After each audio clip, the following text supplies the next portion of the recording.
Bonsoir à tous et bienvenue dans votre émission de débat citoyen Le Carré, consacrée ce dimanche sur le thème de la refondation des médias de services publics. Dans l'actualité, vous le savez, depuis l'avènement du CNRD au pouvoir, d'importantes réformes ont été entreprises pour rapprocher le plus que possible le service public médiatique vers nos concitoyens. Parallèlement, les besoins sont de plus en plus pressants. Les Guinéens veulent plus conformément aux promesses du président de la transition.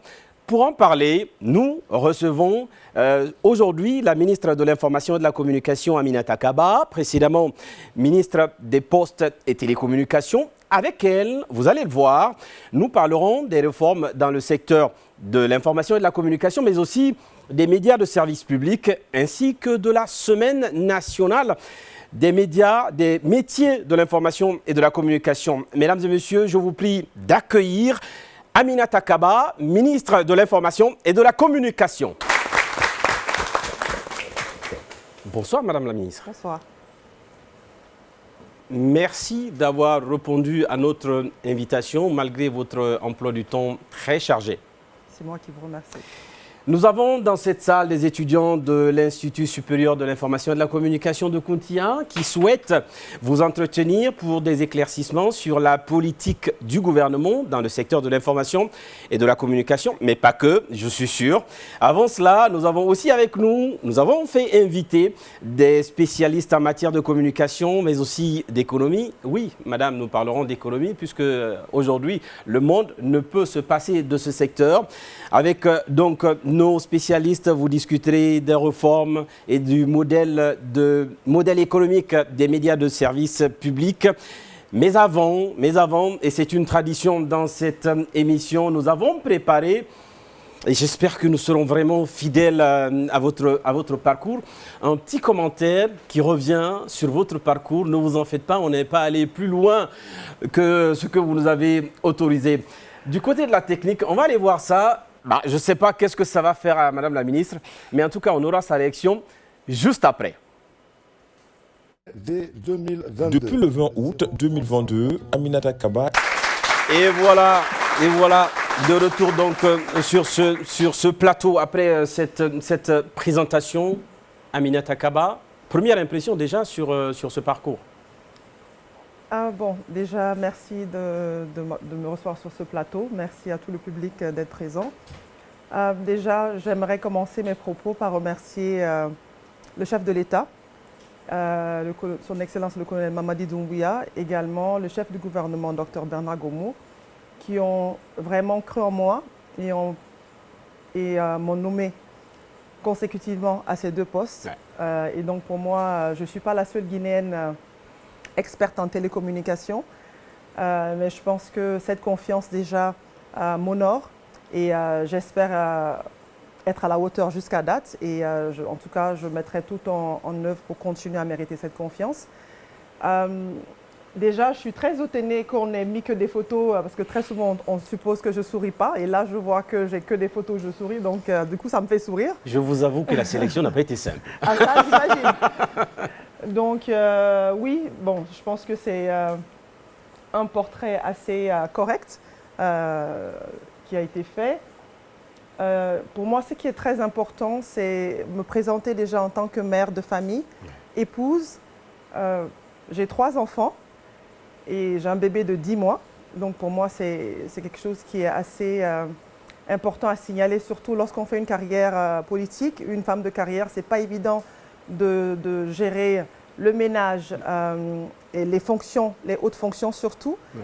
Mais je suis aussi étudiante encore, donc je n'ai pas encore obtenu mon diplôme de Executive Management à HEC, donc je dois normalement soutenir ce mois-ci. Oui.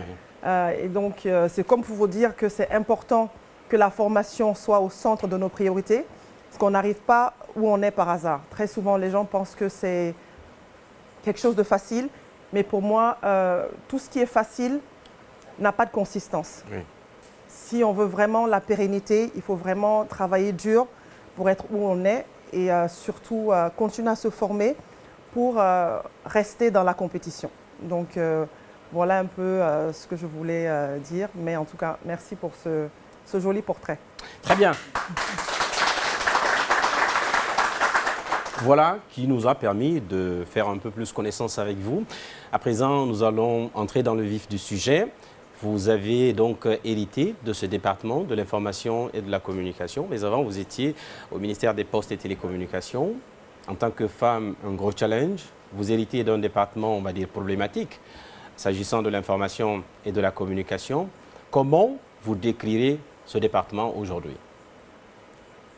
Bon, je pense que j'ai quand même trouvé ce département laissé par ma prédécesseur, la ministre précédente, Mme Rose Paula-Presmou. Elle avait quand même entamé certaines réformes qui m'ont permis également de continuer sur cette lancée.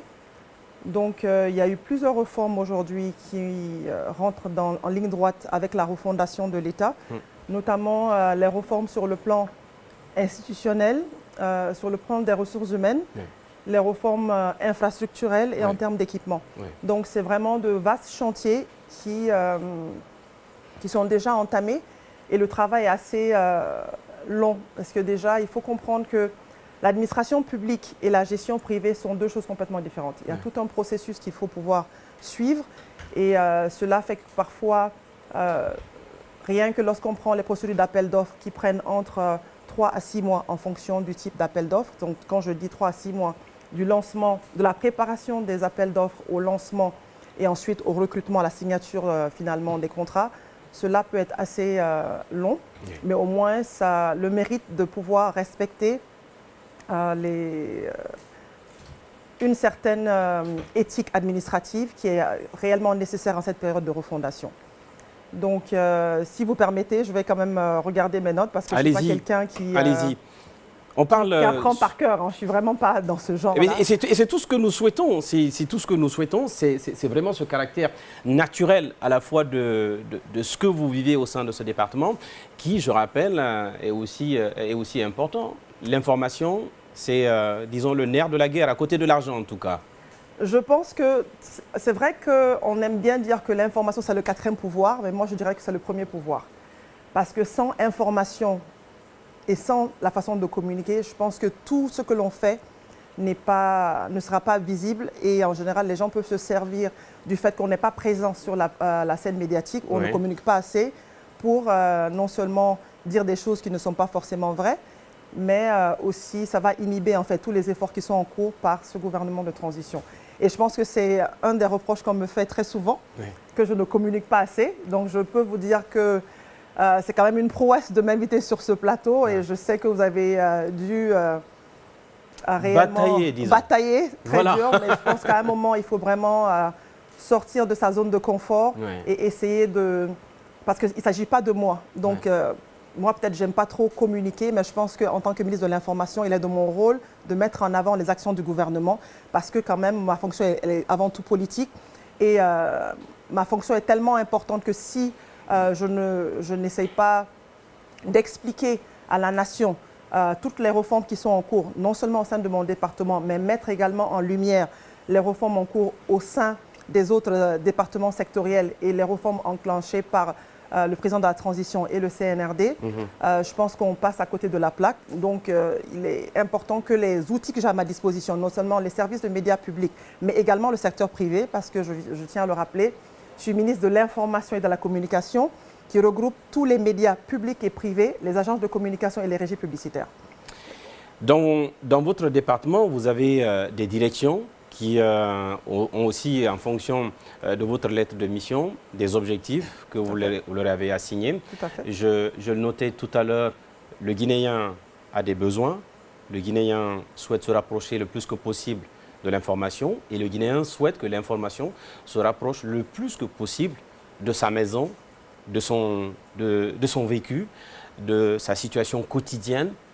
Au sein de ces directions, qu'est-ce que vous attendez? Déjà, avant de dire ce que j'attends de ces directions, c'est ce qu'on attend de moi en tant que ministre de la République. Le gouvernement de transition a signé des contrats de performance avec tous les ministres sectoriels et moi, j'ai reçu ma lettre de mission ainsi que mon contrat de performance qui doit d'ailleurs être, je dois faire l'auto-évaluation au cours de ce mois de mai, ainsi que tous mes collègues, notamment la période du 2 au 10 mai. pour le premier semestre de l'année 2023. Oui. Ensuite, pour cela, il a fallu aussi prendre des dispositions en interne et répercuter le même exercice auprès de toutes les directions nationales et générales que je gère.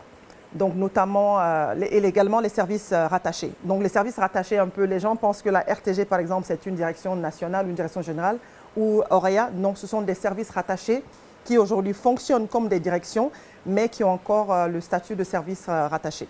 Pour nos téléspectateurs, vous pouvez être un peu plus clair parce qu'on a envie de comprendre. C'est quoi le principe de service rattaché qui, vous m'avez expliqué lorsqu'on préparait cette émission, qui est différent des EPA?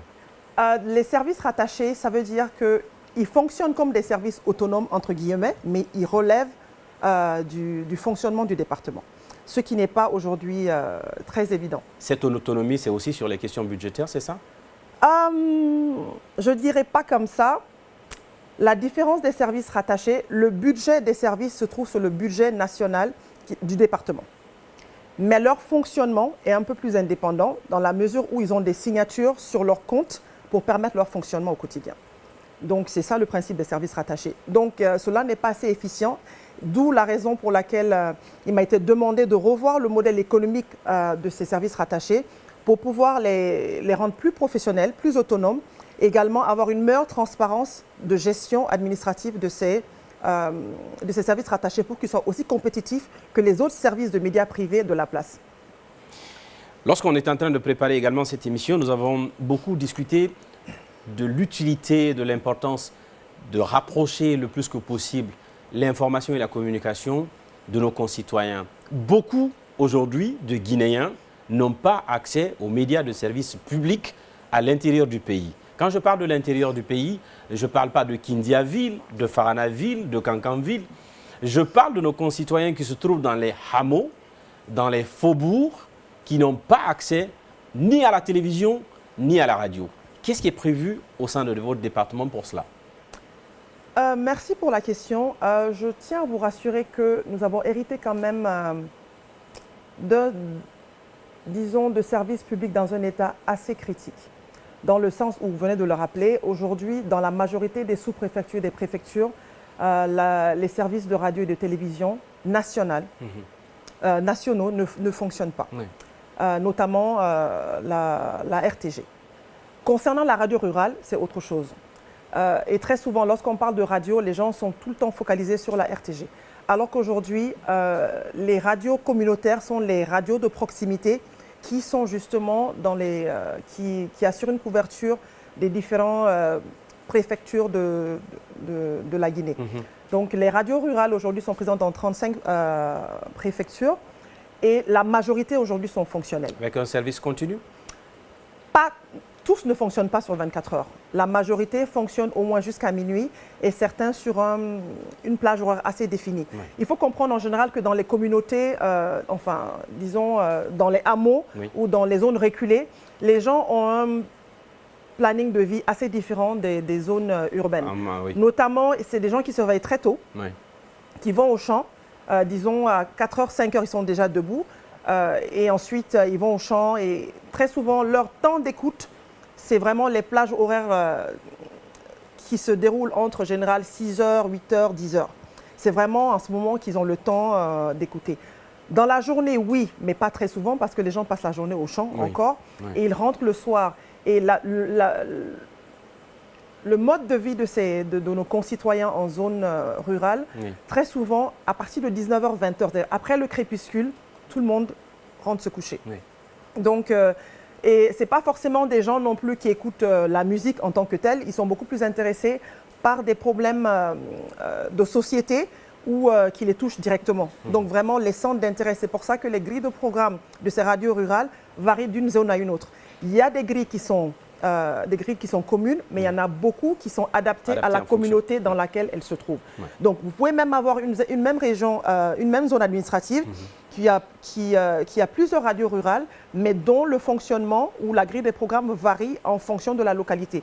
Et il faut aussi rappeler que la majorité des animateurs de ces radios parlent en langue de terroir. Pourquoi en langue de terroir? parce que la majorité des Guinéens ne parlent pas français. Et si on veut vraiment avoir, et vu que c'est vraiment des médiums d'écoute, de grande écoute, il est important quand même que les gens puissent s'exprimer dans une langue dans laquelle ils sont le plus confortables. Donc vous allez voir des radios rurales en langue konya, des radios rurales où c'est le peul. À Dogomé, par exemple, ce n'est pas le peul, c'est une langue du terroir assez spéciale. Oui, oui. Et donc, c'est pour vous dire, il y a des radios rurales où c'est le diakanké qui est parlé, le malinké, le kissien, le konyagi, enfin le guerzé. Oui. C'est vraiment adapté à la localité dans laquelle elle se trouve. Et la télévision? Donc, avant déjà d'aborder la télévision, vous m'avez demandé tout à l'heure quelles sont les réformes qui sont en cours. Donc, Oui. j'ai quand même brossé Allez-y, l'état. allez-y. Aujourd'hui, on a des projets en cours pour rénover la majorité de les 35 stations de radio rurale. Donc déjà, on a commandé les émetteurs donc on a signé des contrats avec des fournisseurs pour équiper, d'abord avant d'équiper, pour sécuriser les sites de ces radios rurales et aussi les sites de diffusion de la radio nationale télédiffusion. Parce qu'on a constaté, le constat était le suivant. On passe notre temps à renouveler des équipements sur des sites non sécurisés. Et qu'est-ce que cela fait? Ça fait une perte d'investissement dans le sens où, si vous installez des équipements de pointe ou même n'importe quel équipement sur des sites où il n'y a pas de protection de ces sites, quand j'appelle protection, la mise en place de systèmes de parafoudre lorsqu'il y a des pluies, j'entends par protection la mise à la terre, pour en cas de décharge électrique ou de variation de tension, que au moins ces équipements puissent continuer à fonctionner. La mise en place de batteries, de systèmes d'économie d'énergie, lorsqu'il y a des coupures aussi, qu'ils puissent avoir continuité de service. Cela n'existait pas. Et donc, aujourd'hui, c'est un préalable. On est en train aujourd'hui de faire ces travaux sur l'ensemble des sites de radio rurale et l'ensemble des sites de diffusion pour pérenniser les investissements du gouvernement. Parce qu'il faut comprendre que les équipements qui sont mis à disposition, que ce soit les émetteurs, que ce soit les consoles, que ce soit les ordinateurs qui sont nécessaires pour la production des émissions, doivent être absolument sécurisés. Et donc, ça ne sert à rien de faire des investissements, donc de déployer des équipements si ce préalable n'est pas fait. Aussi, à l'intérieur, il y a beaucoup de problèmes d'énergie. Donc, on est en train de mettre en place des systèmes de panneaux solaires et de batteries également pour une certaine continuité de service, pour que la population puisse écouter ces radios. Donc, on n'est pas réellement dans le one-man show, on s'inscrit dans la durée, dans la pérennité. Donc, c'est quelque chose qui prend du temps, mais qui est nécessaire pour justement permettre à la population de commencer à profiter des services de qualité des radios rurales et de la radio-télévision nationale, mais aussi que cela ne soit pas interrompu au bout de 2 mois, 3 mois ou 2-3 jours. Donc, voilà un peu des réformes qui sont en cours aujourd'hui. On a commencé déjà à installer ces équipements sur les sites dont la sécurisation est terminée. On a, par exemple, à Zérekoré, au niveau de la télévision, depuis 3 ans, ils n'écoutaient ils ne regardaient pas la télévision nationale. À Zérekoré, dans la ville de Zérekoré. Depuis 3 ans, l'émetteur était éteint. Extraordinaire. Enfin, non fonctionnel. Mais aujourd'hui, cela a été corrigé. Donc, nous avons aujourd'hui réussi à mise en service, après, bien sûr, le préalable donc, que je vous ai expliqué tout à l'heure. Et aujourd'hui, ce site est en service. À Cancan, c'était le même problème. À Cancan, aujourd'hui, nous avons installé un nouvel émetteur.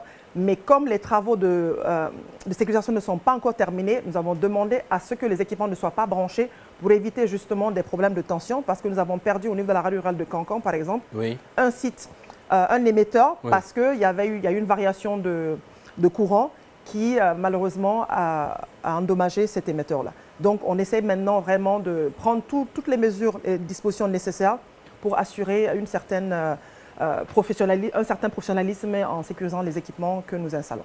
Très bien. Alors, voilà qui nous permet effectivement de comprendre un peu plus la situation. Ce sont des projets qui sont en cours, vous l'avez dit, des projets qui sont en train d'être déployés dans le pays. Quand on parle de votre département, il n'y a pas que les médias, il y a aussi la communication, donc les régies publicitaires que vous gérez. Aujourd'hui, quelle est la politique de régie publicitaire que vous comptez mettre en place ou que vous avez commencé à mettre en place avec notamment l'OGP? Si vous permettez, je vais juste rétro-pédaler et vous expliquer aussi les réformes institutionnelles qui sont en cours. Donc, cela passe par une organisation structurelle des différents services au niveau de mon ministère, c'est-à-dire du ministère de l'Information et de la Communication. Aujourd'hui, lorsque j'ai pris fonction, la plupart des directions, par exemple, ne connaissaient pas leur mission-attribution. Donc ça, c'est quelque chose qu'il fallait corriger. Parce qu'on ne peut pas demander à quelqu'un d'être performant s'il ne sait pas quoi faire. Donc nous avons pris des dispositions pour faire des arrêtés définissant les missions-attributions des différents services et les directions générales faire des décrets d'attribution de des missions de ces directions. Donc à date, aujourd'hui, nous avons l'inspection générale qui a rang de direction. Les directions régionales de l'information de la communication, qu'on appelle les DRIC, qui sont au niveau des 4 régions de la Guinée, les 4 des 8 régions administratives. Nous avons les EPA aujourd'hui, c'est-à-dire notamment AGP, l'INA et le FADEM. Le FADEM, c'est une nouvelle structure, enfin, c'est un nouvel EPA qui a été mis en place. C'est le Fonds d'appui de développement aux médias qui a été mis en place. Donc tout ça, on a essayé de définir, donc d'organiser le fonctionnement du ministère. Il faut comprendre que le ministère a un rôle politique, donc la majorité des directions nationales définissent la politique du ministère. Les EPA et les services rattachés ont beaucoup plus un fonctionnement opérationnel. Donc, il est quand même important que la part des choses soit faite et que lorsque nous mettons en place les différentes lignes, en fait, que nous éclairons ou nous élaborons la stratégie politique du ministère en matière d'information de la communication, que la partie opérationnelle soit exécutée par ces EPA et les services d'appui. Donc, cela a été fait. Aussi, aujourd'hui, il a été soumis en conseil interministériel la loi sur la publicité. Donc, la loi sur la publicité, il faut rappeler que la Guinée est aujourd'hui l'un des rares pays de la sous-région à ne pas avoir une loi sur la publicité. Comment est-ce possible? C'est possible. Comment est-ce possible qu'un pays indépendant depuis plus de 50 ans n'arrive pas à mettre des lois sur les questions publicitaires? Bon, vous savez, comme je dis encore, c'est ça l'avantage de la transition. C'est pour ça qu'on parle de refondation et de rectification institutionnelle. Donc, cela fait partie de cela. Allez-y. Et pour nous, il était quand même assez important d'assainir ce secteur. Pourquoi c'est important? Parce que c'est un secteur porteur. C'est un secteur économique. Donc, s'il y a de l'anarchie dans ce secteur, le fonctionnement n'est pas correct. Non seulement les investissements qui sont faits ne sont pas sécurisés, et aussi ceux qui existent déjà compétissent avec ceux qui ne sont pas légalement établis. Ce qui aujourd'hui n'est pas normal, parce que déjà un investisseur, quel qu'il soit, est là quand même pour faire du business. Et il faut protéger, et lorsque le business est fait, pour que l'économie tourne, il faut quand même sécuriser en fait ces investissements-là. Donc il est important d'avoir une loi permettant de définir les zones de fonctionnement de chaque régie publicitaire. Essayer de comprendre la différence entre une régie et une agence de communication, parce que très souvent là aussi il y a l'amalgame. Il y a l'amalgame qui s'opère là. Et également la manière dont aussi la publicité est gérée, que ce soit la publicité audio, la publicité visuelle ou la publicité au niveau des affiches, au niveau des panneaux, ou au niveau des panneaux. Tout ça, c'est important quand même de pouvoir réglementer et éviter d'avoir par exemple, en même temps de matière de sécurité, on ne peut pas avoir un panneau n'importe où. Donc, même au niveau des autoroutes, au niveau des ponts, il y a des points stratégiques sur lesquels, au niveau des aéroports par exemple, pour éviter justement des problèmes, il y a une certaine hauteur qui doit être respectée, il y a une certaine dimension, une harmonisation qui doit être respectée. C'est peut-être quelque chose qui est assez, on dirait, terre à terre, mais vous n'allez pas avoir par exemple un panneau triangulaire si ce n'est pas les panneaux de signalisation. Cela est interdit. Mais cela est connu, mais ce n'est pas dans une loi. Alors que dans les autres pays, cela, c'est le cas. Une loi, Donc, il est quand même important de comprendre que ceux qui travaillent dans le secteur n'ont pas le droit de faire des panneaux triangulaires ou des panneaux qui rappellent les panneaux de signalisation. Parce que les panneaux de signalisation ont quand même un fonctionnement consacré. Et donc, c'est pour ça que la majorité des panneaux publicitaires que vous voyez en général sont rectangulaires ou forme carrée, mais on n'a pas le droit d'avoir des panneaux ronds, par exemple, aussi, parce que lorsqu'on voit les panneaux de signalisation, stop par exemple, ou attention, attention c'est en triangulaire, stop c'est en sous forme circulaire. Donc tout ça en fait c'est quand même des notions peut-être que l'on ne comprend pas, mais quand même sont nécessaires. Donc cette loi permettra non seulement de clarifier les différentes catégories l'exercice et la pratique, de formats publicitaires, les différentes activités qui régissent le secteur de la publicité, avoir un régulateur de ce secteur et ne pas avoir une dualité. On ne peut pas avoir un régulateur et une régie en même temps. Donc, il est quand même important que la fonction de régulateur soit bien définie, surtout qu'aujourd'hui, on a une loi qui encadre les organismes autonomes indépendants, donc qui est la catégorie aujourd'hui des régulateurs. Donc ça aussi, c'est une innovation du gouvernement de transition qui a jugé nécessaire également d'encadrer le fonctionnement des organismes des autorités de régulation par une loi pour tous les secteurs d'activité. Très bien. On vous a bien compris. Maintenant, nous allons accueillir nos spécialistes. Je vous l'avais annoncé il y a quelques instants. Nous avons tout d'abord Dr Tierno Barry. Il est enseignant-chercheur titulaire d'un doctorat en sciences de l'information et de la communication. Actuellement, c'est le chef du département de journalisme de l'Institut supérieur de l'information et de la communication, ISIC de Kountia.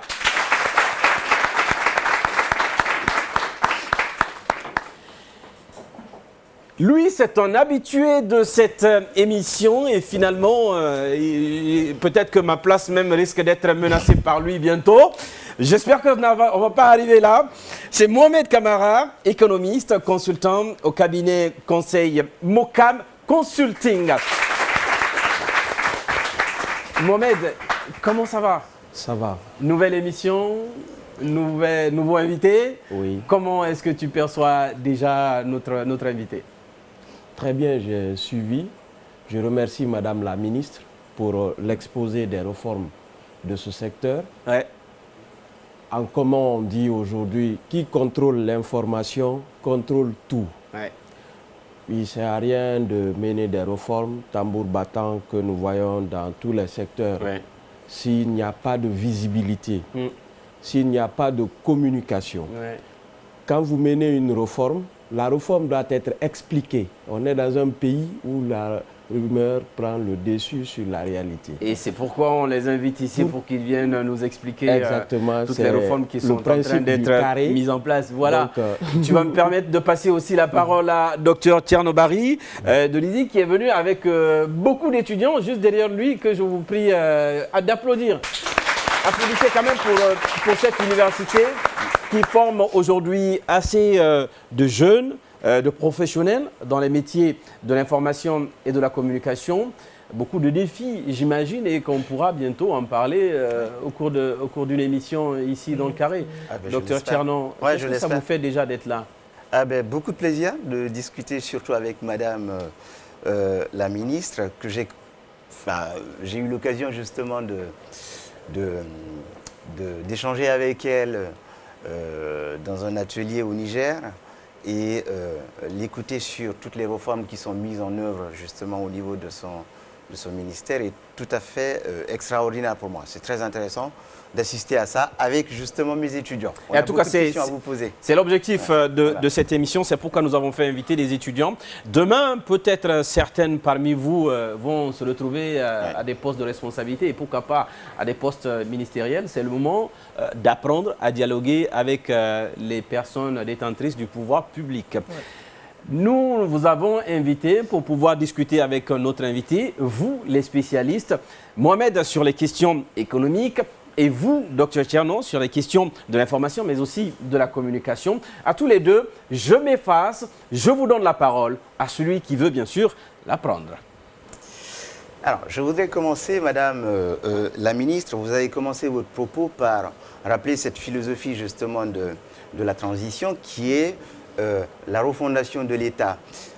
Vous avez dit que justement vous cherchiez justement à la transposer au système médiatique en refondant un tout petit peu ce système.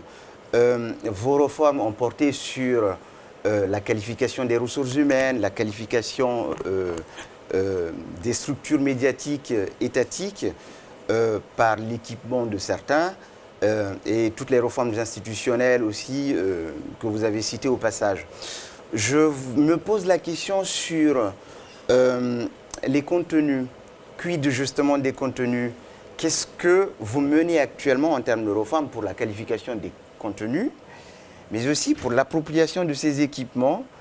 On a vu récemment par exemple le nouveau plateau de la RTG. Mais on se rend compte a posteriori qu'il y avait des soucis dans l'appropriation par les techniciens, par les journalistes, de cet équipement au standing. Qu'est-ce qui est mené au sein justement de votre département pour que les contenus soient qualifiés? C'est quand même extrêmement important, et qu'il y ait une meilleure appropriation des équipements que vous avez mis à disposition de nos médias. Je vous remercie pour ces questions. Déjà, au sein du ministère, il faut comprendre que tout ce qu'on mène comme réforme, en général, est accompagné par un plan de formation.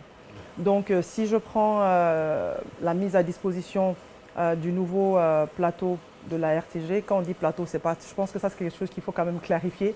Les gens pensent que c'est juste une table que l'on met et tout est beau, tout est rose. Non.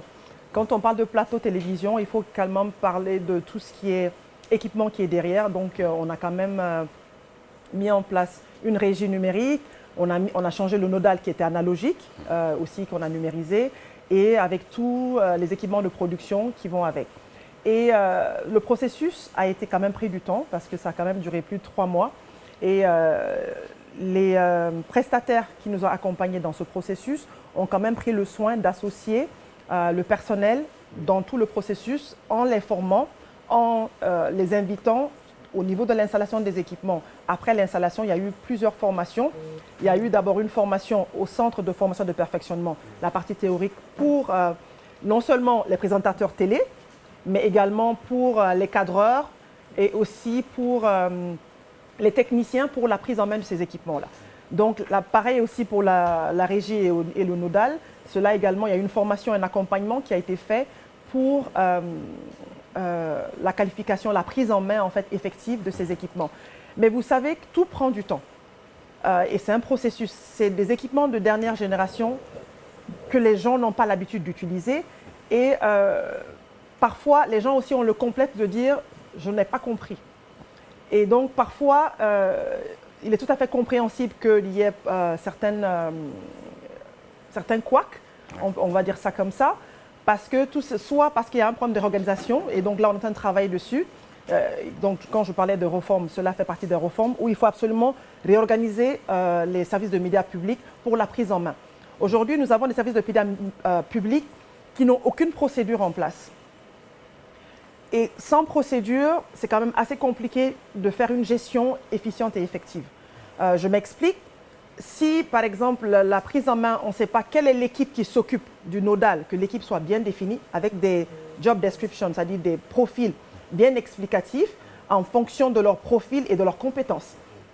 Donc ça permet d'améliorer déjà la prise en main de la partie technique. Mais également la gestion au quotidien.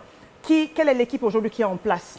Pour ne pas que ce soit du hasard, c'est-à-dire l'emploi du temps des différents techniciens doit être assez clair. Donc tout ça, ça fait partie de tout ce qui est gestion administrative. Donc aujourd'hui, on a entamé comme réforme, on est en train de travailler sur le manuel de procédure du ministère qui sera étendu à l'ensemble des services rattachés, notamment la RTG, Auréa, la radio rurale, pour justement une prise en main effective de des outils qui sont à leur disposition. Autre point aussi qu'on est en train de faire, c'est la formation continue. On a commencé déjà la formation sur donc l'équipe, c'est des Ivoiriens qui sont venus nous appuyer, ont non seulement fait participer les techniciens à l'installation, mais également ont bien voulu former les équipements. Ils sont même revenus après l'inauguration du plateau, ils sont revenus encore une deuxième fois à leurs propres frais pour s'assurer de la prise en main effective de ces équipements-là. Parce qu'ils ont eux-mêmes constaté que malgré la formation qui avait précédé, qu'il y avait quand même certains problèmes techniques. Ouais. Donc, ils sont revenus encore pour justement appuyer l'équipe pendant une semaine supplémentaire pour justement permettre à ces gens, aux techniciens de la RTG d'intégrer l'utilisation de ces équipements-là.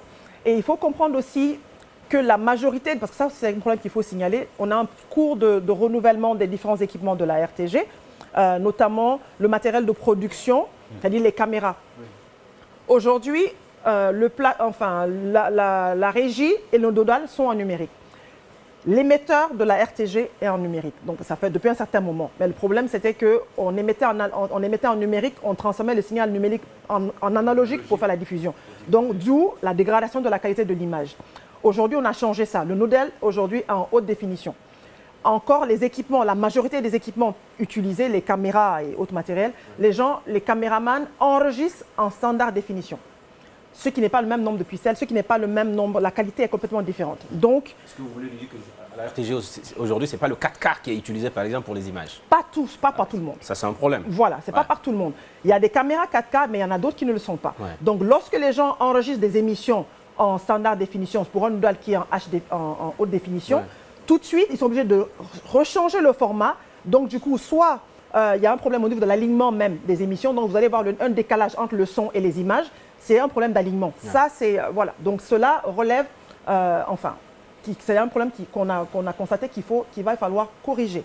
Donc, également, la même chose, on a un processus de doter les équipements de nouvelles caméras, en plus de celles qui sont déjà, de 4K un 4K sur le plateau parce que, pas que sur le plateau déjà, sur le JT, il n'y a que des 4K. Résolu, oui. Le problème est résolu. Oui. Mais il n'y a pas que le JT. Il y a les émissions qui sont enregistrées pour faire diffuser. Donc si ces caméras qui sont sur des caméras de reportage ne sont pas en 4K, ils font l'enregistrement sous un autre format. Après, ils sont obligés de rechanger le format. Bon, vous savez de quoi je parle. C'est quand même assez compliqué. Donc, ça dégrade forcément la qualité d'image et tous les problèmes techniques que l'on voit aujourd'hui qui apparaissent. Mais je pense que c'est des choses dont nous avons conscience et nous allons y remédier.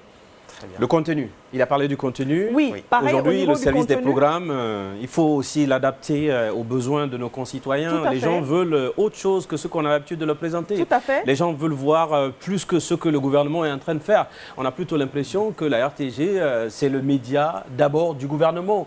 Pourquoi la RTG ne donne pas la parole à l'opposition? Pourquoi la RTG ne fait... Je ne parle pas que de la RTG, mais globalement des médias de service public. Pourquoi il n'y a pas une certaine réforme dans ce secteur-là? Bon, je ne vais pas encore... pour moi, déjà, il n'y a pas d'opposition. Excusez-moi, parce que moi, on est en période de transition. Donc, en période de transition, pour moi, il n'y a pas de parti au pouvoir et l'opposition. Pour moi, la transition, c'est quelque chose qui est assez...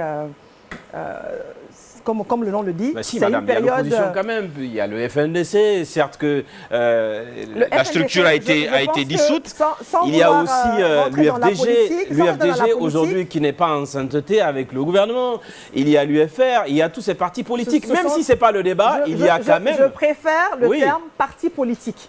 Donc, vous pouvez dire qu'il y a des partis politiques qui ne sont pas d'accord avec certaines réformes qui sont en cours. C'est tout à fait normal. Je pense que dans tout gouvernement, je ne pense pas s'il y a un gouvernement dans ce pays où tout le monde s'entend, il y aura toujours des gens qui ne sont pas contents. C'est ça aussi la démocratie. Mais revenons sur le contenu. Donc, mais si on revient sur le contenu, il est quand même important de signaler que c'est des choses qu'on prend en compte. Aujourd'hui, c'est pour ça qu'on a changé. Par exemple, l'émission On fait le point. Aujourd'hui, n'est pas une émission politique. On fait le point, c'est une émission qui permet de comprendre les activités du gouvernement sur le terrain, les activités de développement, la gestion du gouvernement, la gestion de l'argent du contribuable. Qu'est-ce qu'on en fait? Comment est-ce que les départements sont gérés? Quelles sont les activités qui sont menées? Quelles sont les réformes en cours? Quelles sont les difficultés rencontrées? Parce qu'il y en a beaucoup. D'accord? Et également, quelles sont les actions que nous comptons mener pour remédier donner des solutions aux populations. Donc ça, c'est déjà un changement de programme au niveau de la RTG. Il y en a d'autres aussi qui sont également, qui vont bientôt voir le jour. Mais vous savez encore, l'habitude à la peau dure, c'est un processus. Quand les choses vont trop rapidement parfois, les gens ne sont pas... Enfin, ils ont du mal à s'adapter. Donc, je pense qu'il faut aller par étapes. La première étape, déjà, c'était la partie infrastructure, équipement. Ensuite, on va travailler sur le contenu. On a conscience de cela et je pense quelque chose sur lequel on est en train de travailler. Docteur. Oui, moi, les contenus, c'est quand même extrêmement important parce que ce dont on se rend compte, c'est qu'il y a une insuffisance de contenu assez qualifié au sein de nos médias, en particulier de la RTG. Quand on compare ça aux médias de la sous-région, tels que la RTS ou la RTI. Ou la RTI, exactement. Et la capacité pour nos journalistes à proposer des sujets initiés sur, par exemple, des choses que vous avez évoquées là, des comptes rendus qui sont faits dans l'émission, on fait le point. Qu'est-ce qui est fait dans ce sens pour que nos journalistes de la RTG aient cette capacité à créer eux-mêmes des contenus allons dans le sens de l'investigation, de l'enquête sur ce que fait par exemple le CNRD, sur ce que fait le gouvernement. Je pense que c'est des sujets qui peuvent être tout à fait intéressants pour le public guinéen. Moi, j'ai eu l'occasion de dire une fois à la RTG qu'il serait quand même important que quand on rentre à la RTG, oui, qu'on ne voit pas des journalistes en train d'écouter film ou en train d'écouter Joma, on refait le monde ou en train d'écouter les grandes gueules. C'est important pour un média public de proposer des émissions de ce standing-là, parce que ce sont des émissions qui quand même captivent l'attention du public et informent mieux sur les enjeux. Docteur Tierno, je me permets de vous arrêter pour signaler quand même que nous ne sommes pas en train de faire le procès de la RTG. Ça, il faut que ce soit clair pour nos chers téléspectateurs. Ce que vous êtes en train de dire, moi je ramène ça sur les médias de service public de façon générale. Il n'y a pas que la RTG, il y a l'AGP que nous ne voyons pas beaucoup, où il y a également, on attend également des réformes à ce niveau-là. Il y a les radios rurales, il y a Oroya. Moi, je voudrais dire, en même temps que vous mettez beaucoup de sous à la disposition de la RTG, un plaidoyer, je me permets de le faire, mettez-en beaucoup également au niveau de l'AGP, de Oroya, de Akbar aussi, parce qu'il faut en parler. Tout ça, on parle de contenu. Si je peux me permettre, je vais vous rassurer. Mais rassurez qu'on n'est pas en train de faire le procès pas de la RTG. Voilà, que ce soit clair. Je dis toujours aux gens, je ne suis pas la ministre de la RTG. Je suis la ministre des services de médias publics. Et les réformes que je mène, je les mène de front surtout au niveau de tous mes médias. Très bien. Aujourd'hui, la même réforme qui a été entamée en termes d'équipement au niveau de la RTG, c'est la même, je vous l'ai dit tout à l'heure, au niveau des radios rurales, nous sommes en train de les doter de nouveaux émetteurs. Parce qu'on ne peut pas émettre s'il n'y a pas d'équipement d'émission, ce qui est un émetteur. Aujourd'hui, on a déjà il est en cours d'acquisition 16 consoles pour les stations de radio rurales. Oui. Donc, tout ça, c'est de l'investissement qu'on est en train de faire. Autre chose qu'on est en train de faire, aujourd'hui, Oroya, à un moment, n'apparaissait quasiment pas. Oui. Pourtant, c'est un quotidien. Oui. Aujourd'hui, il apparaît régulièrement. Oui. Et en numérique, et en format papier. Donc ça encore, on est en train d'innover parce qu'aujourd'hui, on a constaté que le journal papier ne fonctionne pas forcément parce que la jeunesse aujourd'hui est beaucoup plus tendance technologie.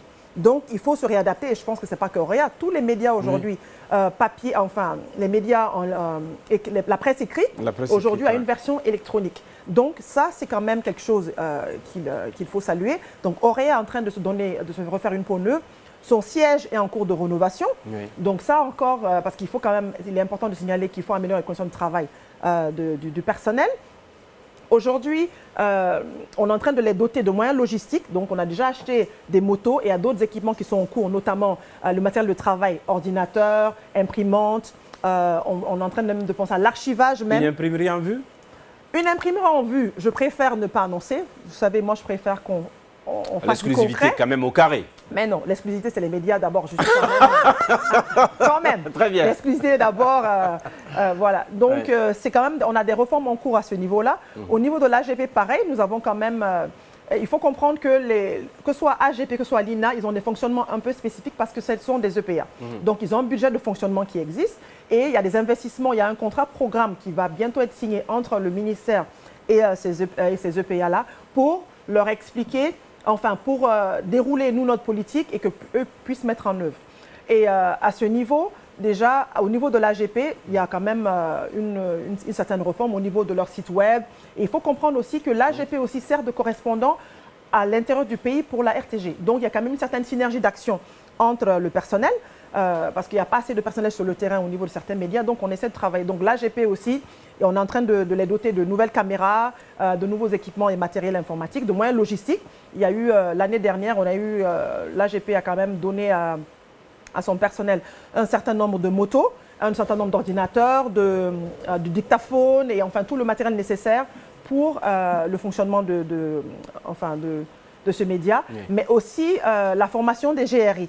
Donc vraiment, tout ça, parce que c'est bien encore une fois donner des équipements, mais il y a la formation aussi qui est en cours. Suivre, ouais. Voilà, donc ce sont des actions et des réformes qui sont en train d'être menées. Donc je vous rassure, les réformes, c'est au niveau de tous les médias et pas que de la RTG. Voilà qui nous rassure. Nous, cela nous permet donc de faire une petite virgule pour faire peut-être la publicité. Je ne sais pas ce que la technique a prévu. On se retrouve dans quelques minutes pour recevoir Mohamed Camara.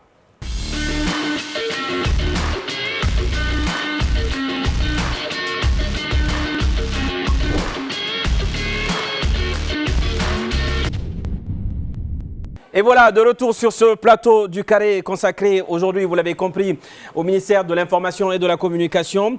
Les échanges avec nos experts, Mohamed Camara, qui va donc avoir son temps d'entretien avec la ministre de l'Information et de la Communication. Mohamed. Oui. Bonsoir Madame la ministre. Bonsoir.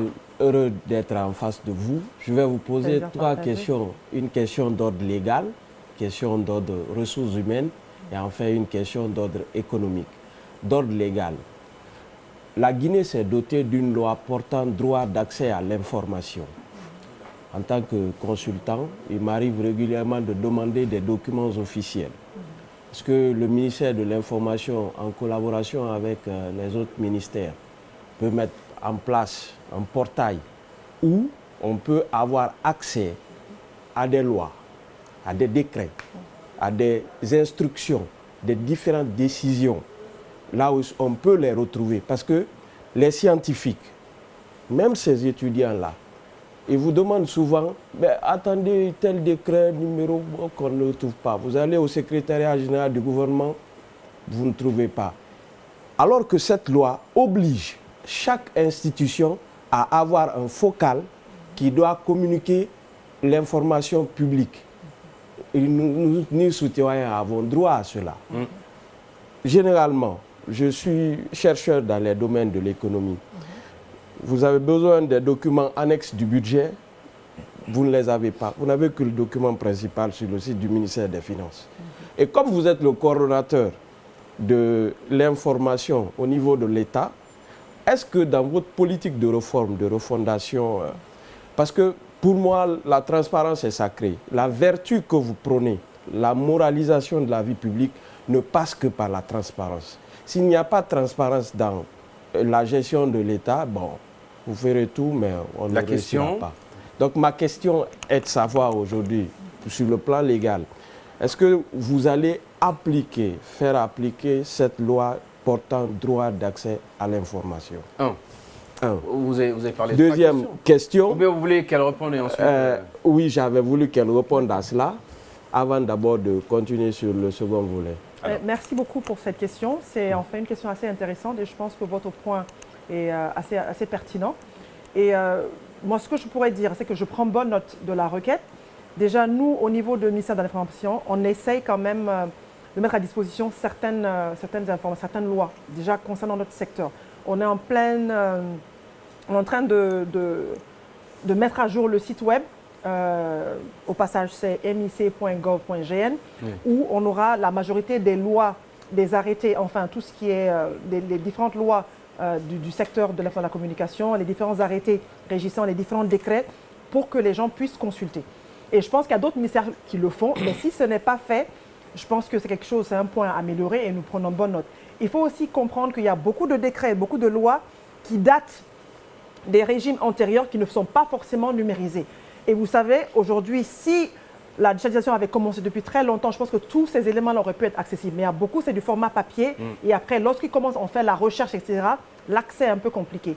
Mais je pense qu'on prend bonne note de votre point et nous allons y remédier. Nous allons essayer d'apporter des solutions. Parfait. Moi, le second point. J'appuie cette question et je l'applique sur le droit d'accès à l'information publique, cette fois-ci pour les journalistes. Pour les journalistes. Oui. Il y a eu des efforts, il y a eu des communications sur ce sujet-là, des prémices de collaboration entre la HAC, le ministère de l'Information, pour que, de façon globale, lorsqu'un journaliste a besoin d'avoir accès à une information publique, que cela puisse être accessible. Vous avez parlé de transparence, cela y va aussi de la transparence. Puisque aujourd'hui, ce qu'on constate, l'exercice du journalisme peut être biaisé, parfois parce que les journalistes n'ont pas accès aux informations publiques. Bon, vous savez, je pense que enfin, moi, à ma connaissance, je n'ai jamais reçu de requête d'un journaliste de n'importe quel média demandant accès à une information. Je pense qu'il est quand même nécessaire de ne pas porter un préjugé ou de supposer qu'on ne va pas devoir donner l'information. Moi, j'ai organisé, et j'ai même fait la main tendue aux différents médias. C'est pourquoi je les ai réunis au sein de mon ministère autour d'un déjeuner où je les ai rassurés que s'ils ont besoin d'informations, la porte leur est grande ouverte pour avoir accès à l'information. Mais à date, à ma connaissance, je n'ai pas encore reçu de requête. Donc, encore une fois, je pense qu'il est important que les gens viennent à la source, demander l'information. S'ils tapent à la porte de certains ministères et qu'ils n'ont pas l'information, peut-être qu'ils n'ont pas eu la bonne approche, on est quand même le ministère de tutelle, que les requêtes viennent vers nous et ensuite qu'ils attendent de recevoir la réponse. Mais pour nous, on est complètement disposés et je pense qu'on n'a rien à cacher. L'information, c'est un droit et pas que pour les journalistes, pour tout citoyen guinéen et nous sommes à leur disposition pour mettre à disposition toutes les informations nécessaires à notre possession et si on ne l'a pas, la requête sera faite auprès de qui de droit. Je souligne que le dernier cas en date de polémique concernait le ministre de la Justice qui était passé à Mamou, il avait été accusé de surfacturation, etc., etc. Je pense qu'on aurait pu lever cette polémique en juste communiquant ou en publiant le fait que cela n'était pas le cas. Mais c'était juste de passage. Allez-y, Mohamed. D'accord. Ma seconde question, vous êtes ministre de l'Information et de la Communication. Vous réglementez les médias à la fois publics et privés. Si vous prenez ce segment aujourd'hui, beaucoup de ces jeunes derrière moi rêvent de travailler dans un média. Il y a si je me trompe, les dernières statistiques, il y a une 50aine de radios, peut-être quelques télés et des sites internet à foison et une centaine de sites internet qui sont créés et qui diffusent l'information aujourd'hui. Toutes choses. Maintenant, mais ceux qui les font, par exemple, le ministère, prenons le public d'abord. Les journalistes que vous avez, est-ce que vous avez un plan de formation pour eux? Nous, enseignants, on a fait des réformes dans l'enseignement, on a équipé, on a oublié l'élément fondamental, l'enseignant lui-même. On a oublié d'investir sur l'enseignant.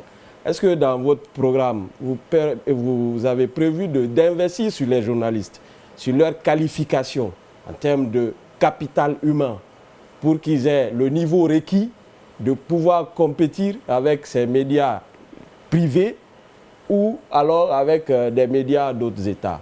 C'est ma première question. Ensuite, pour ceux qui sont dans le public, les médias, il y a un peu d'anarchie. Les fiscalistes leur demandent, quand vous faites du média, vous faites du revenu. Mais les journalistes sont plutôt en attente il y a beaucoup qui sont en attente de la subvention que vous donnez. Alors qu'en faisant tourner leur business, ils génèrent du revenu. Ils doivent contribuer au budget de l'État en termes d'impôts. Mais ils ne veulent pas entendre ça là. Ils sont plutôt en train d'attendre que l'État, les subventions de l'État tombent. Bon, sur ces deux aspects-là, formation, qualification des journalistes. 2, réglementation de l'activité de création de médias, d'exercice de métier de médias. Comment vous gérez ces deux aspects? Merci encore une fois pour ces questions qui, j'avoue, sont pertinentes. Au sein du ministère, il y a un centre de formation et de perfectionnement qui existe. Ce centre, après le 5 septembre, avait été complètement saccagé. Donc aujourd'hui, nous avons réhabilité ce centre. Nous l'avons doté de moyens techniques et financiers nécessaires pour effectuer des formations. Et je pense d'ailleurs que à date, nous avons réalisé au moins 4 ou 5 formations au sein de ce centre de formation. Donc c'est pour vous dire que pour nous, la formation est une priorité au sein de ce ministère-là. La formation est une priorité même du gouvernement de transition. D'où, aujourd'hui, on a au moins 30% du budget de l'État qui est dédié, si je ne me trompe pas, à la formation. Parce que la formation, quand je dis les secteurs de l'éducation aujourd'hui, que ce soit l'enseignement préuniversitaire, l'enseignement technique et l'enseignement supérieur, c'est au centre des priorités de l'État. Donc, cela va de soi et cela, nous le répercutons également en notre sein. Donc, ce centre de formation aujourd'hui a les moyens nécessaires pour effectuer des formations. Comme je l'ai dit tantôt, on a eu la formation des techniciens. Parce que très souvent, on parle de journalistes, on oublie les techniciens. Alors que sans techniciens, il n'y a pas de journal. Les deux donc, il est quand même important aussi que ces politiques puissent être soient mises en place par les médias publics et les médias privés. Donc, que l'ensemble du personnel soit pris en compte dans le plan de formation. Aujourd'hui, on a un plan de formation qui existe et on est en train de le dérouler. On a eu une formation sur les techniques d'investigation la gestion des élections organisées avec l'UNESCO. On a eu une formation sur la violence basée sur le genre à Conakry, mais également on est en train de repercuter la même formation à l'intérieur du pays. Ça a été financé par Enabel, etc. Donc c'est pour vous dire que vraiment, on a conscience de cela et on est en train de prendre les dispositions nécessaires. Donc on s'inscrit dans la formation continue. Mais il faut aussi signaler qu'il y a beaucoup de journalistes aujourd'hui qui se disent journalistes mais qui ne le sont pas. À l'intérieur du pays, il y a des gens qui exercent la fonction de journaliste mais qui n'ont reçu aucune formation de base de journalisme. Comment décanter tout ça alors? Ils sont en général, la majorité sont recrutés par des médias de services privés, par exemple, à l'intérieur du pays. Et nous, on n'a pas forcément la même, on n'a pas, la gestion d'un média privé ne relève pas de nos compétences. Nous, tout ce que l'on peut faire, c'est leur expliquer que ce n'est pas normal et lorsqu'on a des séances de formation, les inviter parce que nous prenons la peine de le faire. Lorsque moi j'organise une formation au centre de formation, je demande au directeur du centre de formation d'écrire aux différents médias pour qu'ils désignent eux-mêmes les journalistes, pour ne pas nous mêler de la gestion interne de ces médias. Mais si on nous envoie des gens qui n'ont pas de formation de base, vous comprenez, c'est quand même assez difficile à tourner en fait. Parce que si les gens, c'est comme si on disait j'apprends à un infirmier comment à faire la piqûre alors qu'il n'a pas appris ça à l'école, excusez-moi, il y a quand même un souci. Peut faire quelque chose dans ce sens. Donc, Bien sûr, ce que j'allais dire aussi. Peut-être une collaboration avec la HAC pour décanter tout ça. La HAC est en train de travailler dessus parce que là, les cartes de professionnels maintenant ont été quand même...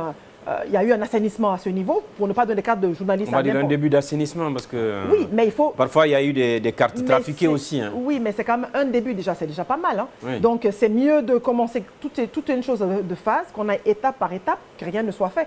Donc, il faut quand même pouvoir reconnaître aussi les efforts qui sont en train d'être faits. On sait qu'il y a beaucoup de points d'amélioration, mais quand même, le travail est en train d'être fait. Subvention de l'État.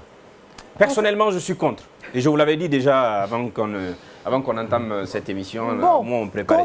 Je suis contre qu'on continue de subventionner les médias. Vous savez, c'est pour ça qu'on a mis, encore une fois, en termes de refondation, le FADEM, qui est le Fonds d'appui de développement aux médias. Parce qu'un média demande de lourds investissements. Et peu importe la subvention qu'on mettra à disposition, ça ne suffira pas. Pourquoi? Je m'explique. Tous les jours, on a de nouvelles demandes de création de nouveaux médias. Tous les jours. Sur la table. Donc, les gens veulent... Parce que les gens pensent que c'est seulement avoir un émetteur et puis une console.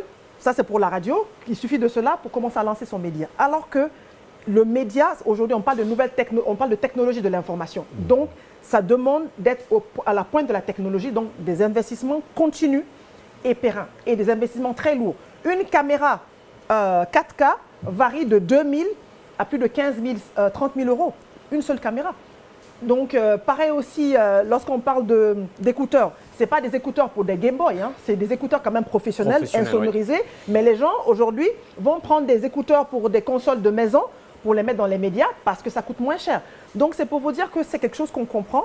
Et c'est pour ça qu'on a mis en place ce fonds d'appui aux médias, cet organe en place pour justement aider les différents médias à lever des fonds auprès du secteur privé, auprès des banques, auprès des investisseurs, pour non seulement perfectionner leur fonctionnement, parce que ce n'est pas seulement se doter en équipement, donc en termes de formation, en termes d'investissement. Donc, c'est pour vous dire qu'on est conscient de tous ces problèmes-là et que avoir une subvention n'est pas pérenne et n'est pas forcément la solution au problème aujourd'hui des médias. Donc, il faut trouver d'autres solutions palliatives. Et d'ailleurs, ce qui est constaté, c'est que certains médias existent juste quand il faut donner les subventions. Alors, dernier temps de parole pour Mohamed. Ça, c'est pas moi qui l'ai dit, hein. Ça, c'est vous qui l'avez dit. Oui, j'assume. C'est une réalité. Dernier temps de parole pour Mohamed, avant qu'on ne reçoive notre chroniqueur du jour, qui est bien sûr Yacine Panel Diallo. Allez. D'accord.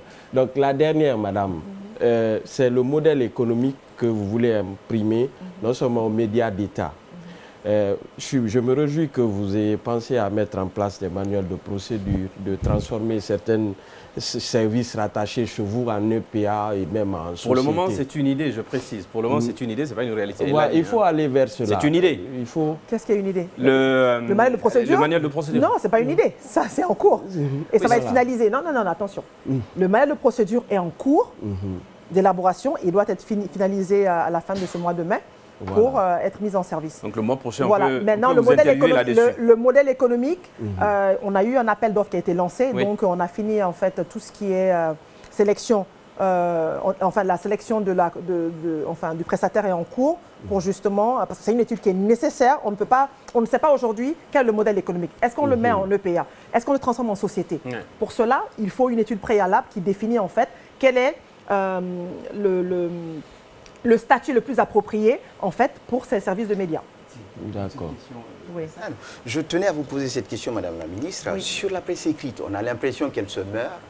Il y a Oroya qui se réinvente tant bien que mal. Qu'est-ce qui est réellement fait pour que cette presse ne disparaisse pas?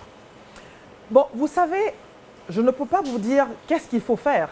Aujourd'hui, je l'ai dit tout à l'heure, que soit, si je prends les grands journaux, la grande presse en ligne, au niveau international, est en train de prendre des mesures nécessaires pour exister en ligne. Oui. Parce que cela est incontournable. Aujourd'hui, la technologie prend le pas sur tout. Peu importe le secteur d'activité, si aujourd'hui vous n'utilisez pas la technologie, vous allez finir par mourir. Donc à un moment, il faut que les gens comprennent qu'il faut s'adapter au présent, s'adapter au temps présent. Le temps présent aujourd'hui, c'est la technologie. On parle aujourd'hui d'intelligence artificielle. Aujourd'hui, on parle de ChatGPT qui est en train de prendre le dessus sur tout. Avec ça, les gens peuvent... Aujourd'hui, même les présentateurs sont remplacés par... Exactement. Donc, c'est pour vous dire qu'aujourd'hui, en fait, il faut comprendre que les mutations technologiques vont à une vitesse incroyable. Un ordinateur, même un téléphone, aujourd'hui, le iPhone, sans vouloir faire publicité de Apple, tous les 6 mois, pour ne pas dire chaque année, vous avez un nouveau téléphone. Absolument. Donc, c'est la même chose. Ça va tellement vite, les gens n'ont pas le temps d'attendre. Donc, c'est deux choses l'une. C'est soit vous adaptez aux réalités, soit vous disparaissez. Donc, d'où la nécessité, encore une fois, d'étudier le modèle économique et de fonctionnement de ces services pour qu'ils puissent s'adapter et continuer à exister, parce que quand même, Auréa est une fierté nationale. C'est le premier quotidien national de notre État, et il est important que les archives et que la mémoire institutionnelle existent et restent pérennes. La dernière fois, j'étais au 110 heures de livre, je peux vous dire que j'ai vu une édition de Auréa des années 70, j'étais impressionnée. À l'époque, ce n'était pas un journal de 10 pages, c'était un livre. Parce que c'était l'outil qui était là, qui informait tout le monde. Donc, il est important de garder notre histoire, de faire comprendre qu'est-ce qui existait avant. Je pense qu'au niveau, excusez-moi je commence à être pris par le temps, mais allez-y. Donc, il est quand même important de comprendre que l'histoire de la Guinée doit être connue par les Guinéens. Et la jeunesse aujourd'hui doit savoir ce qui se passe. Et on ne peut pas inhiber cette partie de notre histoire en ne tenant pas compte des services de médias publics que nous avons à disposition, d'où Auréa, il est important de sauvegarder ce quotidien-là. Dernier temps de parole pour Mohamed Camara avant que Yacine nous rejoigne. Voilà, pour ce qui est des médias privés, dans les cahiers de charges pour leur création, parce qu'aujourd'hui, comme je dis, le personnel employé est très précaire. Vous avez rappelé, c'est informel. Il faut penser dans la politique à instaurer dans le cahier de charges que des normes très claires quant à l'emploi. Parce que c'est de cela que dans la politique globale de l'État, on veut passer d'une économie informelle vers le formel. Des médias qui sont dans l'informel là, qui sortent, parce que ça accompagnerait en qualité de vie les journalistes qui y travaillent, mieux, ils vont contribuer au budget de l'État en tant que payeurs d'impôts contribuables. Et si ce n'est le cas maintenant, comme on est dans le domaine de la concurrence, quelqu'un qui ne tient pas à la concurrence, bien, il se tourne vers d'autres métiers. C'est ça. Je pense qu'à ce niveau, ce n'est pas seulement au niveau des cahiers de charges, parfois il y a des choses qu'il faut carrément inscrire au niveau de la loi. Okay. Donc, et je pense que nous avons un projet, la révision de la loi sur la liberté de la presse, et je pense que et les différentes lois au niveau de la presse qui peuvent... La révision de la loi? Oui. Qu'est-ce que cela sous-entend? Une révision, c'est une révision, une mise à jour pour tenir compte des nouvelles formes de médias, par exemple, qui n'existaient pas. Par exemple, si je prends aujourd'hui la web TV ou les radios, ça n'existe pas dans la loi actuelle. Il faut bien faire la mise à jour. Les lois, on révise les lois quasiment après 10 ans. Et la technologie évolue beaucoup plus rapidement que les lois, malheureusement, mais c'est une réalité. Et ça, c'est dans tous les secteurs. Donc, à un moment, avec les nouvelles réalités et les nouvelles formes de médiums qui existent, il faut pouvoir adapter. Donc, je pense que c'est dans une loi que certaines prérogatives ou certaines dispositions peuvent être indiquées pour éviter encore que les cahiers de charges ne soient en porte-à-faux avec la loi ou qu'il n'y ait pas, en fait, ces dispositions-là prévues par la loi et que ça crée des polémiques où il n'y en a pas. Donc, moi, je veux bien tenir compte de cela, mais je pense que lorsque cela est précisé dans la loi, on dira des dispositions seront prises pour que ce soit dans le texte d'application. Ouais. Donc, et les cahiers de charges, c'est quand même une forme de texte d'application. Donc, je pense que quand même, à ce niveau, c'est un travail qui doit être fait par l'ensemble du corps des médias, avec les institutions, c'est-à-dire nous, le gouvernement, pour que ce travail puisse être assaini et puis soit fait correctement. Voilà, merci donc docteur Tchernobary, Mohamed Kamara, merci à tous les deux. Yacine, qui je rappelle est journaliste à Jomea Media. Avec lui, on va parler de tout. Il m'a rassuré, madame, je vous dis, il m'a dit, je veux parler de tout avec madame la ministre. Donc, je ne sais absolument pas quelles sont ces questions, mais il paraît qu'il y a beaucoup de questions sur les polémiques. D'accord. Bonjour madame. Bonjour. Alors, la première question que je vais vous poser, c'est sur la semaine nationale de mérite et de l'information. Des métiers de l'information et de la communication, merci de me le rappeler, qui se tiendra du 2 au 6. Non, du 23 au 27 mai. La date a été les dates ont changé. Reporté. Oui. Peut-être qu'il n'y a pas une bonne communication. Non, c'est ça. C'est bon, elle est informée. Alors, je voulais vous poser la question. Souvent, on dit que les départements sont en partenariat avec les organisateurs.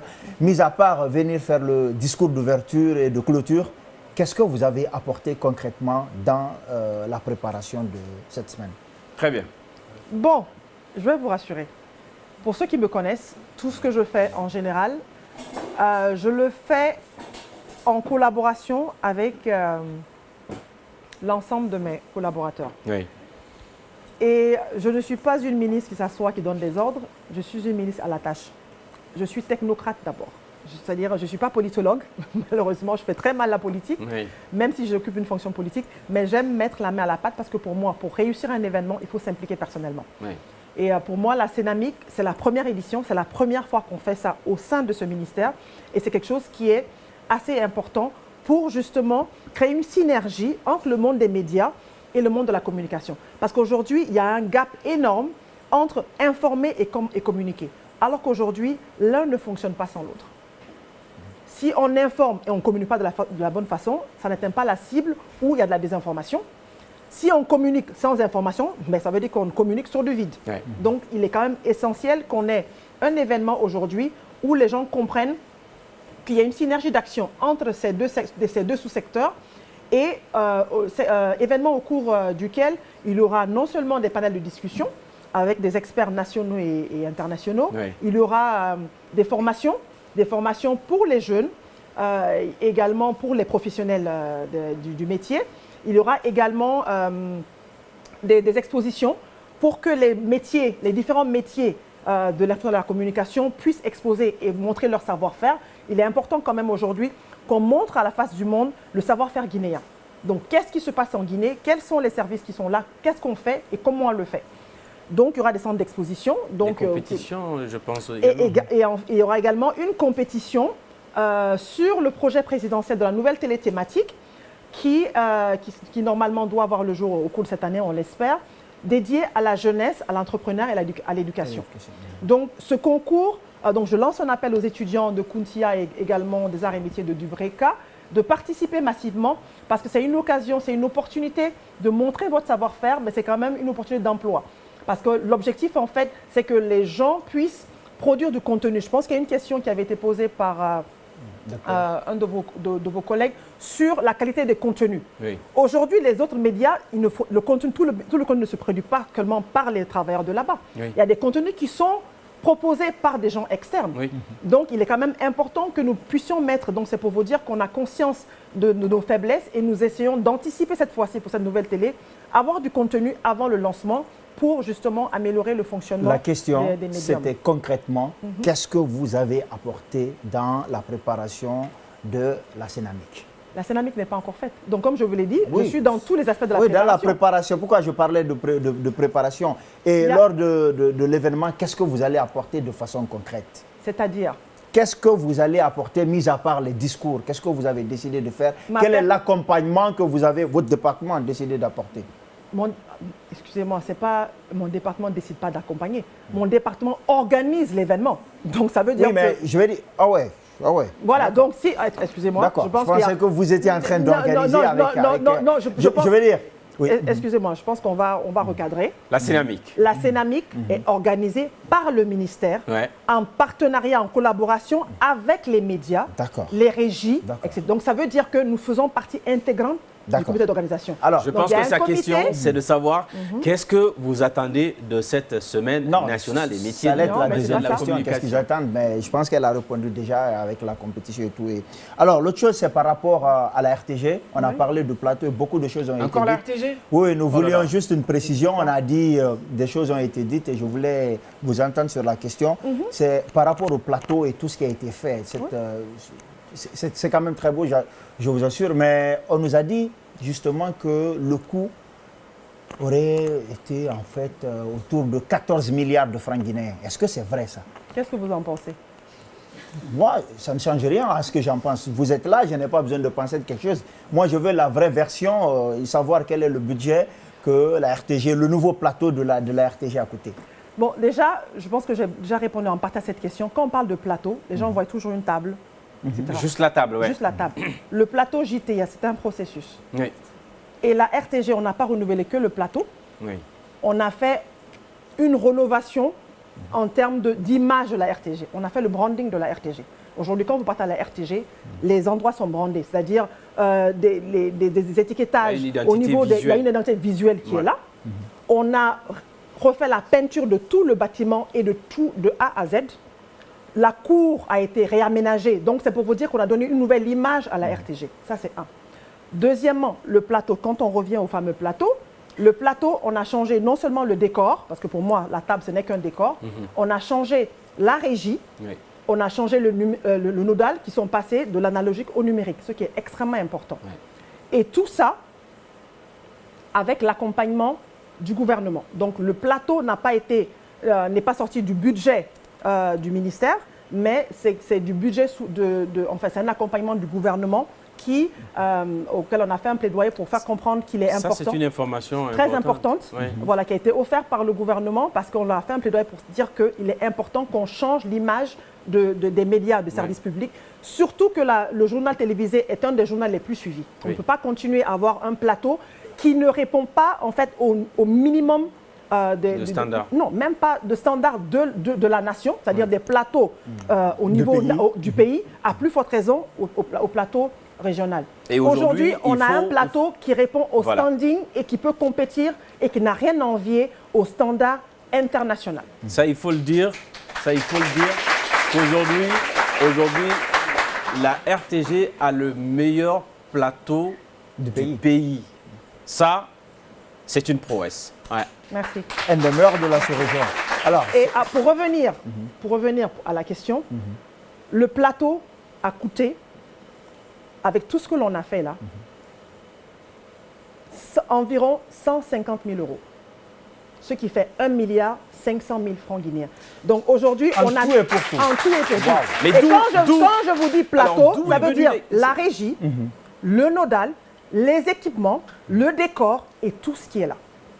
Mais alors d'où est venu ces 14 milliards concernant, si vous permettez, concernant la partie rénovation, c'est-à-dire tout ce qui est peinture, on a eu l'accompagnement d'un partenaire qui a bien voulu procéder au rafraîchissement de la RTG de fond en comble. Est-ce que la formation aussi fait partie de... La formation fait partie de ce coût. Le coût dont je vous parle, c'est tout. La formation, les équipements, le décor, le nodal, la régie, le matériel de production, tout est dans ce montant-là. Mais vous savez, très souvent, les gens, peut-être c'est le montant que les gens auraient mis à ma place, et c'est pour ça que ça crée autant de polémiques, parce que les gens ont toujours l'impression qu'il faut beaucoup d'argent pour réaliser quelque chose d'aussi beau. Ben non, ce n'est pas le cas et on a pu le prouver. D'accord. À l'instant, on est en train de voir, juste derrière moi le nouveau logo. C'est extraordinaire ce que je suis en train de voir parce que ça n'a absolument rien à voir avec ce qu'on voit aussi sur les images. Ça aussi, vous avez parlé de pixelisation. Il y a eu un gros problème à ce niveau-là. Peut-être que... Enfin, justement, je voulais justement poser la question sur le logo. Il y avait un ancien logo qui était très beau. Un autre qui a intégré le branding Guinée, mais justement qui n'a pas été accepté. Qu'est-ce qui s'est passé? Pourquoi l'ancien a été changé? Et lorsque vous avez senti que ce nouveau logo est refusé. Qu'est-ce que vous avez fait justement? Pourquoi ça n'a pas été déjà, vous savez, il faut qu'on comprenne certaines choses. Il y a toujours les nostalgiques. Il y a toujours les gens qui ne sont pas d'accord. Les goûts et les couleurs ne se discutent pas. On parle de donner une nouvelle image, une nouvelle identité à la RTG. Cela ne s'arrête pas à changer le plateau. Il faut vous parlez de contenu tout à l'heure, quelqu'un parlait de contenu. C'est tout un travail qu'il faut faire. Donc il est important qu'on donne une nouvelle image, une nouvelle identité. On peut ne pas être d'accord. Surtout ceux qui ont créé ce nouveau logo-là, forcément, ils sont nostalgiques parce qu'ils voient leur bébé qui part. Mais rassurez-vous, la personne même qui a créé ce logo-là travaille aujourd'hui au sein du ministère. L'ancien logo dont on parle et aussi qui a été associé à toute la démarche. Il y a eu une polémique comme quoi les gens n'étaient pas informés. On a affiché le logo de la RTG au moins un mois avant l'apparition au niveau à l'antenne. Et on voyait beaucoup de photos d'ailleurs. Exactement, il y a le branding qui était fait au sein de la RTG. Donc je pense que la meilleure façon de discuter autour d'un sujet, c'est quand même en réunion de direction ou bien si les gens ne sont pas d'accord, qu'ils viennent le dire. Mais bon, les polémiques en général, vous savez, il ne faut pas noyer le poisson. Je pense que qu'on passe notre temps à discuter sur un logo, c'est vrai que c'est important, mais est-ce que c'est la priorité? Est-ce qu'il n'y a que ça? Et le logo, il est très simple. Je ne sais pas pourquoi les gens... Pour moi, c'est un logo qui est simple, c'est une identité. Plus quelque chose est simple, plus on le retient et mieux c'est. Quand vous prenez les autres logos, Canal+, RFI, TFI, c'est des logos hyper simples. Il n'y a aucune surcharge. Donc notre objectif d'abord... C'est le principe de la construction d'un logo, c'est d'avoir quelque chose de simple, et sans surcharge.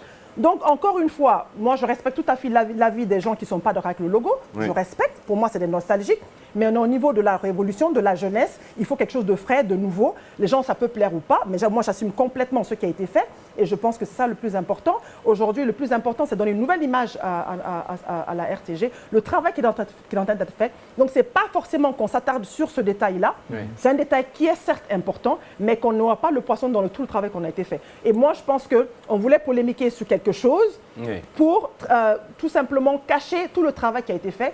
Tout à l'heure, je l'ai rappelé, aujourd'hui, je suis fière du travail qui a été accompli avec l'ensemble de l'équipe parce que le travail a été fait en équipe et je remercie au passage toute l'équipe du ministère qui m'a accompagnée dans ce processus parce que je ne l'ai pas fait seule et donc voilà. C'est quand même tu me permettras de faire ce petit commentaire là derrière tout ça, c'est quand même extraordinaire. Ça a été une grosse polémique, mais juste derrière, aujourd'hui, on n'en parle plus. C'est ça qui est aussi extraordinaire. S'il te plaît, tu fais vite parce qu'on a nos étudiants qui sont avec nous. Voilà. Alors, l'autre question, c'est par rapport aux journalistes de la RTG, en fait, des médias de service public. Lorsque Nondike est décédé, Nondike, c'est un rappeur guinéen qui anime une émission à la RTG. D'accord. On nous avait fait croire que c'est, durant toutes ces années, un stagiaire ou... quelqu'un qui n'était pas officiellement dedans. Qu'en est-il aujourd'hui du personnel de la RTG? Est-ce que vous vous êtes rassuré de leur statut et qu'effectivement, tous ceux qui travaillent depuis plusieurs années perçoivent véritablement leur salaire? Ah, ça, c'est un gros goulot d'étranglement, la gestion du personnel globalement dans les médias de service public. Voilà. Bon, vous savez, encore une fois, il est important de signaler qu'on a arrêté d'un statut, d'une situation. Je pense que je l'ai dit dans l'émission On fait le point, un stagiaire, le titre stagiaire, c'est pour un temps bien défini. C'est pour un stage, quand on est en stage en général, c'est un stage qualificatif pour la fin de son diplôme ou bien un stage d'apprentissage pour vous permettre d'appréhender le monde de l'emploi. Pour moi, un stagiaire qui a fait 10 ans n'est plus un stagiaire. Il y a un souci. Et aujourd'hui, les gens recrutent malheureusement au niveau de ces services sous la forme de stagiaires. Donc, toutes les personnes qui sont passées, ils ont recruté leurs cousins, leurs nièces, leur ceci, le cela. Le nombre n'a fait qu'augmenter. Et donc, c'est un vrai problème aujourd'hui. Donc, la première chose que nous, on a essayé de faire d'abord, c'est avoir une maîtrise des effectifs pour savoir qui est stagiaire et qui ne l'est pas. Donc, et les stagiaires de plus de 6 mois, 1 année, ils ne sont plus là-bas, c'est ça? Non, il y en a qui sont là-bas. Il y en a, enfin, on connaît, mais bien sûr. Il y en a qui sont là-bas, comme je dis, on a été dans une situation de plus de 10 ans, ou même peut-être beaucoup plus. Il y a des stagiaires qui sont là-bas depuis très très longtemps. Mais vous savez, on ne peut pas continuer... Peut-être aussi penser à régulariser leur salaire. Pour régulariser, oui, c'est bien beau, mais d'abord, il faut comprendre d'abord ce qui se passe. Qui est stagiaire, qui ne l'est pas, depuis combien de temps, mais aussi avant de recruter. on ne recrute pas pour recruter, il faut savoir qui a quelle qualification. En fonction des besoins, surtout. Donc, en fonction des besoins, en fonction de la qualification, est-ce que cette personne-là peut faire le travail en fonction des postes disponibles? Je peux aussi vous rassurer qu'aujourd'hui, pour la première fois au niveau du ministère de l'Information et de la Communication, on a mis en place un comité d'évaluation pour les postes. C'est-à-dire aujourd'hui, on ne nomme plus au hasard, nous, à la tête du client, ni parce qu'on connaît X, Y, Z. On a ouvert les postes à tout le monde. Peu importe d'où vous venez, si vous êtes au sein de ce ministère-là, vous pouvez postuler pour n'importe quel poste. On a mis en place un comité d'évaluation, on a fait des interviews, et là, ensuite, on pourra nommer les gens aux différents postes.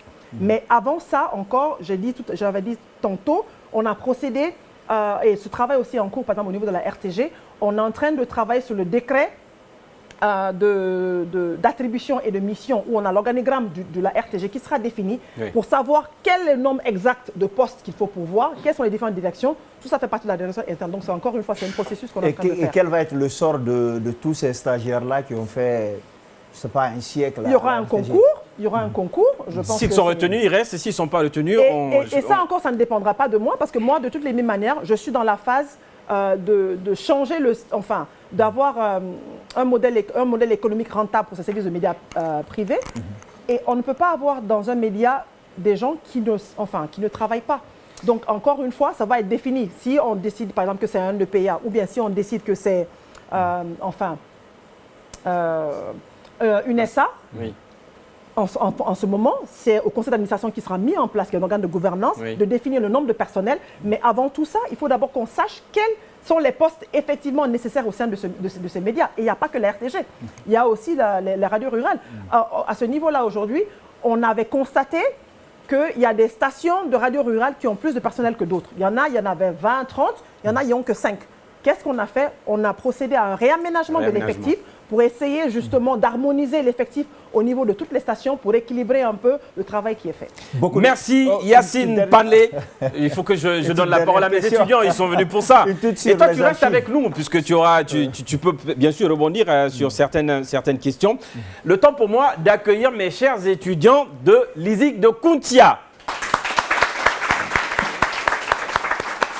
Temps de parole de nos étudiants. La parole est à vous. Vous avez l'occasion de vous adresser directement à Madame la Ministre. Elle est devant vous. N'hésitez pas. Vous avez carte blanche. Bonsoir à tous. Je suis Aïssatou Doumbouya. Madame la Ministre, j'aimerais savoir, la RKS a bercé pendant des générations, mais actuellement, elle a perdu son audimat. Comment expliquez-vous cette situation, s'il vous plaît? Merci beaucoup pour la question. Bonsoir tout le monde. Bonsoir. Je suis Fanta Barry, étudiante en licence 1 ou 1 plutôt, communication. Et j'aimerais vous poser une question par rapport à l'attention accordée à la communication. Notre animateur l'a soulevé un peu plus tôt. Et nous savons tous quelle est l'importance de la communication dans un processus de développement. Ouais. Et j'aimerais savoir quelle est le rôle plutôt accordé à la communication dans les actions gouvernementales. Merci. Très bien. Merci. Ça nous permet aussi de noter la question de la communication gouvernementale, je pense, de façon globale. Et est-ce qu'au sein du ministère, il y a des efforts à ce niveau-là? Est-ce qu'il y a une collaboration avec, globalement, la communication du gouvernement? On aimerait avec une dernière question peut-être. Je m'appelle Elhadji Ibrahim Bari. Je suis étudiant de la licence 4 journalisme à l'ISIC de Kountia. Tout à l'heure, j'ai suivi avec attention Madame la Ministre qui a parlé des projets qui sont en cours, n'est-ce pas, par rapport aux radios rurales. Alors moi, ma question va à l'endroit d'une radio spécifique, c'est celle de Mamou, la radio rurale locale de Mamou. J'aimerais savoir la stratégie que vous avez mise en place pour améliorer la notoriété de cette radio-là. Parce que je viens de là-bas, mais franchement, les contenus, la production de cette radio, ce n'est pas aussi évident que ça. Donc, j'aimerais savoir qu'est-ce que vous avez prévu pour améliorer la notoriété de cette radio, sachant que Mamou est une ville stratégique, n'est-ce pas, qui regroupe presque toutes les communautés du pays. Très bien. Voilà pour nos 3 questions. Première question concernant la RKS. Deuxième, la communication gouvernementale. Où est-ce que vous en êtes? Est-ce qu'il y a une collaboration avec le département de l'information et de la communication? Et bien sûr, cette dernière sur la radio rurale de Mamou, la ville Carrefour. Merci beaucoup. Donc, je vais commencer déjà par la première question concernant la RKS. Je tiens juste à rappeler qu'il y avait eu quand même certaines difficultés d'ordre technique au niveau de cette radio. Donc, l'émetteur était tombé en panne.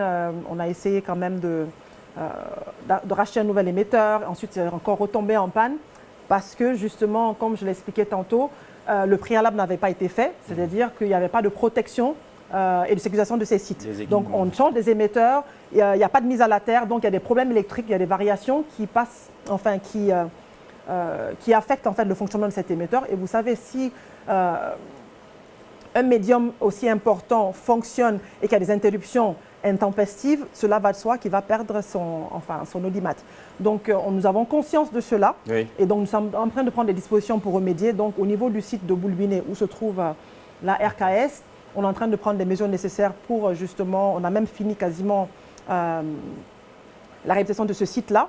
Et autre chose, nous sommes en phase de, vous n'êtes pas sans le savoir, il y a un projet en cours pour la reconstruction de Boulbiné, donc la RTG Boulbiné.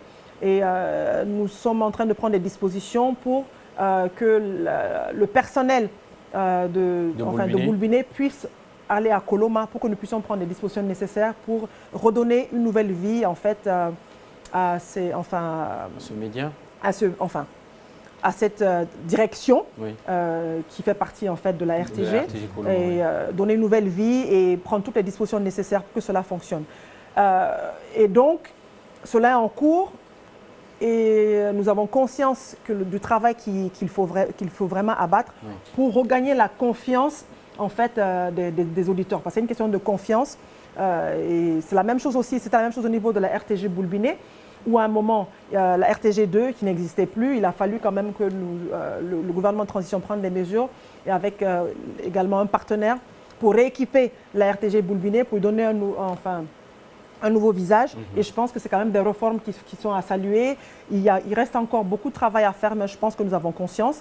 Mais également, j'aimerais quand même lancer un appel encore une fois, c'est que si vous avez des projets assez intéressants, il n'y a pas que la Cénamic, vous êtes les bienvenus, vous les étudiants, de proposer le contenu que vous avez pour améliorer le contenu des services de médias publics. Donc, juste pour répondre rapidement à la question de M. Barry, oui. Pour la radio rurale de Mamou, on aura pendant ce mois de mai la revue de toutes les radios rurales qui va se dérouler à Forêt-Caria.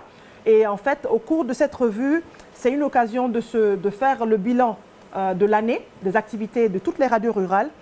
Également, c'est une occasion de revoir la grille des programmes, critiquer, faire une autocritique et une auto-évaluation de ce qui se passe et qui ne se passe pas, mais aussi dans la politique de refondation qui est menée au sein du ministère.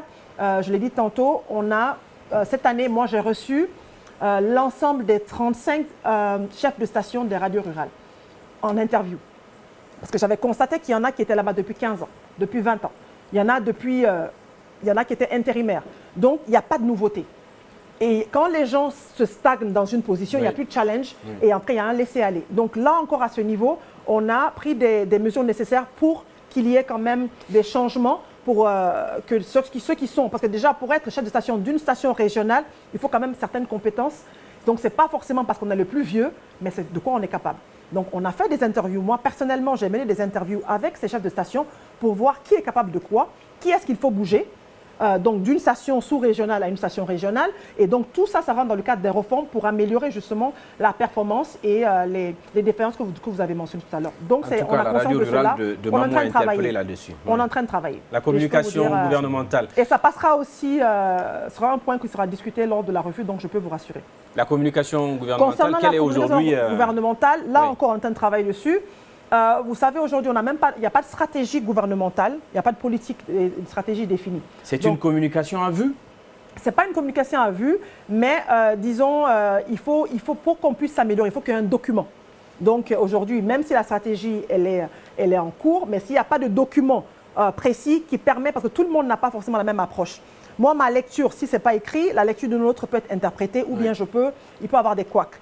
Donc pour éviter cela, s'il y a un document qui est là, sur lequel on peut se baser pour définir une synergie d'action entre tous les secteurs d'activité pour mettre en avant ce qui se passe au niveau, diffuser et informer de la bonne façon, que ça atteigne la bonne cible. Oui. Pour cela, je pense qu'il est nécessaire d'avoir un document de stratégie. Et on est accompagné dans ce processus par un de nos partenaires techniques et financiers qui est en train de nous aider justement à mettre en place ce document de politique et de stratégie qui sera bientôt en cours. Mais qu'à cela ne tienne, aujourd'hui, on essaie quand même de communiquer le plus que l'on peut sur les activités du gouvernement. En faisant l'émission On fait le point sert à cela. Oui. Il y a d'autres émissions qui verront le jour sur les actions du gouvernement parce qu'il est essentiel, tout à l'heure on l'a dit, de savoir ce qui est en train de se passer dans le pays. Pas forcément ce que le gouvernement fait, mais qu'est-ce qui se passe dans le pays, quelles sont les activités en cours, comment mettre en avant les activités socio-économiques des acteurs, des différentes parties prenantes, que ce soit la société civile, que ce soit les politiques, que ce soit les étudiants, mettre en exergue le savoir-faire du Guinéen. Et c'est dans ce cadre en fait que rentre normalement le branding. Quand on parle de branding, ce n'est pas seulement un logo. Le branding, c'est vraiment faire comprendre ce que le Guinéen sait faire, comment est-ce qu'il le fait, et vraiment le mettre à la lumière du jour. Et pour cela, on a besoin de l'implication de tout le monde. Donc que ce soit les médias publics, les médias privés, mais même un simple citoyen. Si nous, en tant que citoyens, nous passons notre temps à critiquer notre pays sans valoriser notre pays, je pense que nous sommes d'abord les premiers vendeurs de notre nation. Tout de même, on ne va pas empêcher de critiquer, parce que la critique aussi apporte... La critique doit être positive. Oui. Dans le sens de l'amélioration. Oui. Mais lorsqu'on s'assied en tant que Guinéen, en Guinée, rien ne va, il n'y a aucun pays où tout va bien. Par exemple, sur le cas du logo, c'était pour vous une critique positive. Positive. Positive. Comme je dis, une critique, elle doit être positive dans le sens de l'amélioration. Oui. Mais ce que je veux dire, c'est à nous de vendre notre image. Il y a des problèmes dans tous les pays, au Sénégal, en Côte d'Ivoire. Mais quand vous écoutez les Ivoiriens, les Sénégalais, les autres parler de leur pays, ils sont fiers d'être Guinéens. Donc il est quand même important que la fibre patriotique puisse prendre le dessus sur la critique. Oui. Donc quand je dis critiquer, on critique pour améliorer, mais soyons fiers de ce que l'on a. Oui. Parce que de toute façon, ce pays nous appartient tous. Très bien, très bien, très bien. Et je voulais juste remarquer, puisqu'on parle de communication gouvernementale, il y a les élections aussi qui se rapprochent, peut-être des choses qui sont prévues dans ça avant de boucler ce temps d'antenne parce que je suis talonné par le temps. Oui, je pense que des choses sont prévues et ça a même commencé. Hier, on était dans un forum qui a été animé par le MATD et le ministère de la Coopération et celui des Finances sur le chronogramme de la transition. Donc c'est quelque chose, et donc la partie, tout ça s'appelle de la communication. Oui. Et nous allons continuer à vraiment communiquer davantage sur les actions du gouvernement. Et aussi, c'est la même chose au niveau du dialogue interinclusif. Il y a eu un plan de communication qui a été mis en place. Et si vous voyez aujourd'hui, on communique sur ce dialogue-là dans toutes les langues. Donc, que ce soit au niveau local, au niveau rural et même dans les zones les plus reculées, on a mis en place quand même une politique de communication assez, peut-être qu'il faudra peut-être continuer à améliorer parce qu'il y a toujours des critiques dans ce sens. Oui. Mais nous avons conscience de cela et nous entendons prendre toutes les mesures nécessaires avec l'aide du gouvernement et l'accompagnement du chef de l'État pour justement les différentes failles que nous avons pour apporter des solutions idoines aux problématiques de nos populations. Très bien. Voilà qui est dit. Nos chers étudiants, on l'a dit, c'est l'occasion vraiment de rencontrer encore une fois madame, de pouvoir lui poser des questions. Tout à l'heure, vous aurez l'occasion d'échanger avec elle. N'hésitez pas, prenez son téléphone, appelez-la. Elle est très gentille en plus. Pas sûr, hein. je sais de quoi je parle. Alors, à présent, c'est une tradition dans cette émission. Nous sommes à la fin, la boucle de la boucle. Vous devez vous adresser à nos concitoyens face à tous les problèmes qu'ils ont, mais aussi aux solutions que vous apportez dans le quotidien de nos concitoyens. Adressez-vous à ces gens, à cette population, pour leur dire, pour leur rassurer. Déjà, nous sommes dans une phase de transition, on parle de refondation, on parle de rectification politique, institutionnelle. Qu'est-ce que vous, en tant que ministre de l'Information et de la Communication, vous pouvez dire aujourd'hui à cette brave population de Guinée? Merci, je pense que ça va être assez compliqué de dire tout ce que je veux dire en quelques mots, mais ce que j'aimerais quand même souligner, c'est qu'aujourd'hui, le gouvernement de transition, qui est dirigé par le docteur Bernard Gomou, sous la vision éclairée du chef de l'État, le colonel Mamadi Doumbouya, c'est qu'aujourd'hui, il faut qu'on change notre façon de faire. Les réformes qui sont en cours ne sont pas forcément des réformes populaires, mais en général, sont des réformes nécessaires pour mettre en place les bases du développement. Et le travail n'est pas facile. Ce sont de grands chantiers qui sont lancés, mais il faut également voir le travail qui a été abattu en aussi peu de temps. Aujourd'hui, la Guinée est en chantier, que ce soit au niveau des grandes infrastructures, que ce soit au niveau des chantiers en termes d'énergie et d'eau, que ce soit les chantiers agricoles. Aujourd'hui, le ministère de l'Agriculture a doté le fonds, le FODA, aujourd'hui, de matériel, d'outils agricoles pour pouvoir donner un nouveau souffle à ce secteur, parce qu'il a signifié la Guinée a 52% de terres érables. Donc, c'est quand même important de voir toutes les initiatives qui sont en cours au niveau du gouvernement. Oui. Au niveau du secteur de l'éducation, il y a toutes les réformes aujourd'hui qui sont en cours pour améliorer la qualification de notre éducation. Oui. Donc, vous allez voir au niveau de l'enseignement supérieur, au niveau de l'enseignement technique, on a mis en place de la biométrie, oui. On a la dotation des étudiants en bourse d'études. Donc, tout ça sont des réformes qui sont engagées. La reconnaissance de nos diplômes au niveau international, l'intégration de la Guinée au niveau du CAMES. Donc, tout ça, c'est pour vous, les jeunes Guinéens, c'est pour la nation. Il y a d'autres formes, notamment les grandes infrastructures comme les routes. Aujourd'hui, on ne peut pas parler de développement sans infrastructures de base, les routes, les centres de santé, etc. Pour que l'économie puisse tourner, il faut que les gens puissent circuler. Donc aujourd'hui, Conakry est en chantier. Les chantiers sont en cours d'exécution, en cours de finalisation avant les grandes pluies, parce que le chef de l'État tient personnellement et suit au quotidien tous ces secteurs de grande importance pour justement permettre aux Guinéens de vivre décemment et de vivre de façon agréable dans son pays. Lorsque vous prenez le secteur de la pêche, pareil, pendant le mois de Ramadan, le ministère du Commerce et le ministère de l'Aquaculture et de la Pêche ont pris des initiatives pour interdire temporairement l'exportation des équipements, des denrées de première nécessité, oui. Pour la baisse des coûts, pour que le Guinéen lambda, où qu'il soit, puisse au moins avoir de quoi mettre dans la marmite. Donc tout ça sont des initiatives qui sont en cours au niveau du gouvernement. Si vous prenez le secteur de la santé, on a eu l'ouverture de l'hôpital Donka pour justement éviter toutes les évacuations, la modernisation, oui. L'équipement, pour qu'on ait un hôpital régional digne de ce nom qui permettra de fournir à la population guinéenne des services de santé de base. La même chose est en cours, il y a des projets qui sont en cours au niveau des 4 régions naturelles, notamment l'hôpital de Cancan, l'hôpital de l'Abbé, de Kindia et de Zérékoré, qui sera de la même capacité, mais également doté de des mêmes équipements oui. Que l'hôpital régional de Donka. Le financement est en cours. Au niveau du secteur de l'information, on a le projet de la TNT, qui est un projet important, le passage de l'analogique au numérique, pour assurer une couverture totale ou quasi totale au moins des populations en matière d'information et de communication. Oui. Donc il y a beaucoup de réformes qui sont en cours oui. Au sein de mon département, au niveau de tous les secteurs d'activité, donc je ne peux pas tout brosser, oui. Mais j'essaie quand même d'aborder les plus importants. Vous avez au niveau de l'énergie, Swapiti, aujourd'hui on est en train de revoir le réseau électrique de la Guinée. On est en train de servir les différentes parties de la Guinée en termes d'électrification. On a la Zérékoré aujourd'hui qui est connectée, l'Abbé bientôt qui sera fait. Au niveau des infrastructures du transport aérien et routier, on a eu le projet d'extension de l'aéroport de Conakry et le projet d'extension des 6 aérodromes au niveau à l'intérieur du pays. Ouais. Donc c'est pour vous dire qu'on ne s'arrête pas à Conakry. Les réformes, c'est de Conakry à Yomou. On en a conscience. Le boulot est assez vaste, les chantiers sont assez vastes, mais la volonté y est. On a un chef d'État qui est visionnaire, qui a de la volonté. Il a un gouvernement qui est mis à disposition, qu'il suit à la lettre pour pouvoir mettre en pratique cette vision-là avec l'accompagnement, bien sûr, du CNRD.